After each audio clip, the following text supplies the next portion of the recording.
আরে ওই তো রাজুর বাবা রেডি হইতেছে, এখনই চলে আসবে। তাড়াতাড়ি লুকায় পড়ি, তাড়াতাড়ি আমি চলে যাই। আরে রিমি তুমি এখানে? আচ্ছা বাবু থাকো, টাটা। আরে আমাকেও দিবে? আচ্ছা টাটা। আরে কি ব্যাপার, আমাকেও দিল না? আমাকে তাড়াতাড়ি করে যেতে হবে, তাড়াতাড়ি করে যেতে হবে। আরে এই গাড়িটা স্টার্ট নিচ্ছে না কেন? ওরা এত বড় সাহস, আমাকে দিল না। তাড়াতাড়ি করে যেতে হবে, কিন্তু গাড়িটাও স্টার্ট দিতেছে না। কি যে করব, আমার যে রাগ উঠতেছে না। কোথায় কি হয়েছে দেখতে লাগবে। আরে সব তো ঠিকই আছে, তাহলে স্টার্ট নিতেছে না কেন? এই গাড়িটা নিয়ে আমি আর পারি না, ধুর। আরে এটা কি?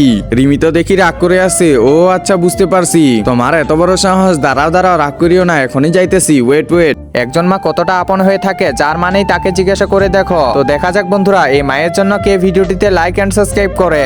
আর যারা মাকে ভালোবাসো না, তারা ভিডিওটি থেকে দূরে থাকো। এই তো চলে আসলাম, এই যে তোমাকেও দিলাম। হ্যাঁ হ্যাঁ, এবার ঠিক আছে, এখন তাড়াতাড়ি করে চলে যাই। আরে তাও স্টার্ট নিতেছে না। এই যে শুনতেছো? হ্যাঁ বলো। এই যে নাও হেলমেটটা, এটা পরাও, এখন স্টার্ট নিবে। আচ্ছা ঠিক আছে, এই তো পরে নিলাম। আরে সত্যি সত্যি স্টার্ট নিয়ে নিল।